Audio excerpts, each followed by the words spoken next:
इधर प्रधानमंत्री नरेंद्र मोदी श्रीलंका में सत्ता परिवर्तन और संकट के बाद पहली बार दौरे पर हैं और कोलंबो के प्रतिष्ठित इंडिपेंडेंस स्क्वायर पर पीएम मोदी का भव्य सेरेमोनियल स्वागत किया। हमने मछुआरों की आजीविका से जुड़े मुद्दों पर भी चर्चा की। हम सहमत हैं कि हमें इस मामले में आगे बढ़ना चाहिए। जब ज्वाइंट प्रेस कॉन्फ्रेंस हो रही थी तो उस दौरान भारत के प्रधानमंत्री ने श्रीलंका के राष्ट्रपति के सामने यह मांग कर दी कि भारतीय मछुआरों को रिहा तुरंत किया जाए। तो इसलिए उन्हें अपनी चोंचे और मुंह जो है वो बंद रखने चाहिए। लेकिन मैं मुबारकबाद तो देता हूं भारत को कि जो काम करते हैं अपने तौर पे ठीक ही करते हैं। और वहीं कुछ देर बाद यह ऐलान भी हो जाता है कि श्रीलंकाई अधिकारी 11 मछुआरों को रिहा करने पर राजी हो गए हैं। फर्क है, यही फर्क है। वो श्रीलंका के साथ मिलकर नए एग्रीमेंट्स कौन से कर रहे हैं और कौन से प्रोजेक्ट्स हैं जिसके ऊपर श्रीलंका और भारत मिलकर काम कर। मोदी साहब तो फ्रांस 1 दिन के लिए जाते हैं, अमेरिका 2 दिन के लिए, लेकिन श्रीलंका में 3 दिन क्यों? हमारे पास तो ये अपॉर्चुनिटी है। अपॉर्चुनिटी इस बात की है कि जो ट्रेड पॉलिसीज हमने इतने सालों से बनाई हुई हैं, ये रिलेशनशिप पूरी दुनिया में बनाए हैं, अब हमारे लिए टाइम है कि हम बेटर डील्स बना सकें। तो इसलिए ये इतना आसान चैलेंज नहीं है, it's a very serious challenge. रक्षा, ऊर्जा समेत कई समझौतों पर चर्चा होगी। इंडिया में क्या हुआ है? इंडिया हमारे सामने हमारा दुश्मन है। मैं एलानिया ये कहता हूं कि इंडिया हमारा दुश्मन है, लेकिन India 3rd largest economy of the world बन गया है। मैं ये समझता हूं कि शायद वो इन फ्यूचर मिल के वो शायद पाकिस्तान की इकोनॉमी को भी डिस्टर्ब करेंगे और पाकिस्तान को भी वो डिस्टर्ब करेंगे।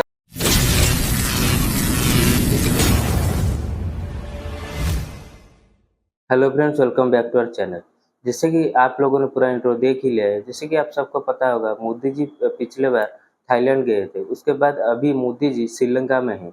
तो चलिए देखते हैं पूरा वीडियो और मैं मिलता हूँ वीडियो के एंड पर। डिफेंस के हवाले से चीजें की जा रही हैं कि डिफेंस में उनको सपोर्ट की जाएगी या उनको वेपन्स दिए जाएंगे, ये दैट इज वेरी क्लियर।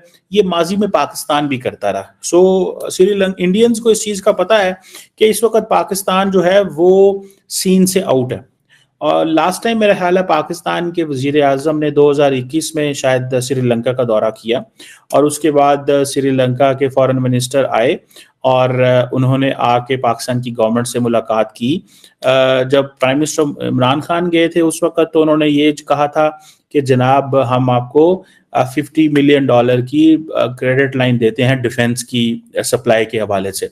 उसके बाद जब हालात खराब हो गए, फिर वहां से लीडर्स आए हमारी मदद करें, पाकिस्तान किसी किस्म की कोई मदद नहीं कर सका था। सो ये समझें कि इंडिया जो है वो अब हर तरह की मदद करने को तैयार है। वो डेट रिस्ट्रक्चरिंग भी करेगा, वो इकोनॉमी भी बेहतर करेगा, वो एनर्जी भी उनकी पूरी करेगा, वो उनको IMF से भी सपोर्ट लेके देखिए, ग्लोबल साउथ का लीडर तो मोदी ने साबित कर दिया ना अपने आप को। अब जहां पर जाता है वो, जितने भी ग्लोबल साउथ के कंट्रीज हैं, वो एशियन कंट्रीज हो, वो अफ्रीकन कंट्रीज हो, कोई भी हो, उसमें मोदी का डंका बजता है, भारत का डंका बजता है। भारत ग्लोबल साउथ का लीडर बन चुका है, कब का बन चुका है, और अब तो वो उसको लीड कर रहा है। अब तो सब जानते हैं ये बात, तो ये बड़ी बात है। और इसके अंदर ये है कि ऑब्वियसली उनको ये क्रेडिट जाता है कि उन्होंने लीडर बन के दिखाया। लीडर बनने के लिए, और वो भी ग्लोबल साउथ का या किसी एक इतने बड़े पार्ट का जिसमें इतने मेंबर कंट्रीज हो, उसका कोई आसान काम नहीं होता। उसके लिए आपको अपनी पॉलिसीज वैसी करके दिखानी होती है, आपको अपनी इकोनॉमी ऊपर उठाना होती है और आप दुनिया में अपना नाम बनाते। इंपोर्ट्स और एनर्जी, इसके ऊपर भारत ने एक मास्टर स्ट्रोक खेला। चाइना, कनाडा और मैक्सिको, ये 3 कंट्रीज ऐसी हैं जो ट्रेड करती हैं यूएसए के साथ। लेकिन आज यूएसए ने बोल दिया कि जो टैक्स लगाया उन्होंने, वो लगाया है मेजरली चाइना के ऊपर, कनाडा और मैक्सिको के ऊपर। भारत को डायरेक्टली हमें इतना इंपैक्ट नहीं किया है। एनर्जी और डिफेंस इंपोर्ट्स में भारत ने जो स्मार्ट मूव्स करी हैं, हम चाइना की तरह डिपेंडेंट नहीं है कुछ कंट्रीज के ऊपर। हमने अपने एनर्जी सिक्योरिटी के लिए पूरे दुनिया के ऊपर हमने स्प्रेड कर दिया। अगर रशिया से खरीद रहे हैं तो सऊदी से भी खरीद रहे हैं। अगर हमने वेनेजुएला से हमने तेल खरीदा है तो हमने इवन की जो अफ्रीकन कंट्रीज हैं वहां पर भी हमने डील्स कर लिए।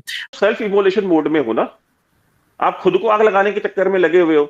इमरान खान को राह ने कहा था कि आप जेल में डाल दो। ये चोलिस्तान का प्रोजेक्ट, राह ने कहा था कि आप चोलिस्तान का प्रोजेक्ट शुरू करो और सिंध का पानी जो है घुमा करके चोलिस्तान ले जाओ, सिंध का पानी लेके। आपको ये बलोचों को गोली मारने के लिए आपको राह ने कहा था? पश्तूनों के खिलाफ ऑपरेशन करने के लिए आपको राह ने कहा था?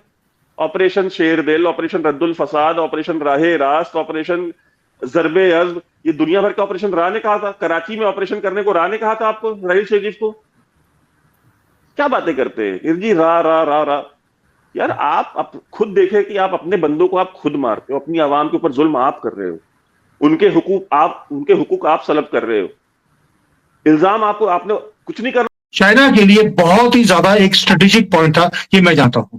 दे वांटेड कि वहां पे बैठकर भारत के ऊपर सर्वेलेंस किया जाए। जो भारत की दादागिरी है इंडियन ओशन के अंदर, वो थोड़ी सी कम करने के लिए ही इज ट्राइंग। कभी मॉरिशस चले गए, कभी मालदीव चले गए, कभी श्रीलंका में आके बैठ गए और वहां पर अंडर सी सर्वेलेंस भी कर रहा है। वहां पे उनके, आपको मालूम है, सबमरीन्स हैं, ड्रोन्स हैं, जो सारे के सारा एरिया को वो सर्वे कर रहे हैं कि भारत वहां पर क्या कर रहा है। इसलिए भारत ने भी हर एक दूसरे दिन एडवाइजरी आ जाती है कि भाई थोड़ा सा यहाँ से बाहर निकलो, क्योंकि हम मिसाइल्स का टेस्ट कर रहे हैं, कभी अरेबियन सी में और कभी वेस्ट बंगाल, बे ऑफ बंगाल के अंदर।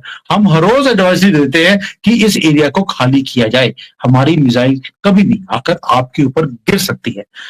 मंजरी जी, ये जो कैट एंड माउस, जिसको मैं टॉम एंड जेरी का खेल खेलता हूं, श्रीलंका ही क्यों, और श्रीलंका के आसपास जो ये गेम खेली जा रही है, कितनी बड़ी गेम है फ्यूचर के लिए? और क्या जो अदानी, आपको दिखता है कि भी श्रीलंका में पोर्ट ले लिया, पर अदानी ने तो मेडिटेरेनियन में भी लिया है। तो पता ही है कि इंडिया की एक पॉलिसी है नेबरहुड फर्स्ट पॉलिसी। तो नेबरहुड फर्स्ट पॉलिसी में इंडियन जो लीडरशिप है वो खित्ते के तमाम नेबर्स के साथ बहुत अच्छे ताल्लुकात चाहती है। ये जो इस वक्त हुकूमत श्रीलंका के अंदर आई है, जिसमें ये जो श्रीलंका के प्रेसिडेंट हैं, ये आप समझ लें कि प्रेसिडेंट अनुरा कुमारा जो हैं, ये इनकी ये एक कम्युनिस्ट माइंडसेट के बंदे थे और ये माजी में जो जिसे कहते हैं ना हुकूमत के खिलाफ बड़ा रहे। और इस दफा जब श्रीलंका में आपको याद होगा कि डिफॉल्ट कर गया, तो फिर एक गवर्नमेंट आई और फिर उसके बाद जब इलेक्शंस हुए तो ये सामने आ गए। तो इंडिया के लिए ये एक नया बंदा है, नई पर्सनालिटी है, तो इसके साथ इंगेज करना भी इम्पोर्टेंट है। लेकिन श्रीलंकन प्रेसिडेंट जो है वो कुछ अर्सा पहले इंडिया होके गए हैं, जहाँ पे उनको बहुत जबरदस्त इन्होंने इंडिया ने वेलकम दिया। असल में 3, 4, 5 इंपॉर्टेंट पॉइंट्स हैं जिसके ऊपर बात करनी जरूरी है।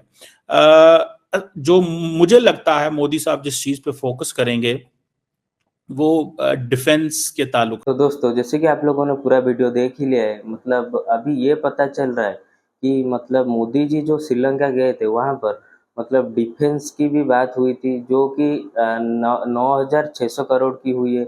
उसके बाद जैसे कि मतलब 30-35 साल से जो मतलब बॉर्डर का इशू था, जो हमारे हिंदुस्तान के जो मतलब मछुआरे थे, उनको जो श्रीलंका ने कैद करके रखा था, उसके ऊपर भी मतलब डिस्कशन हुआ है।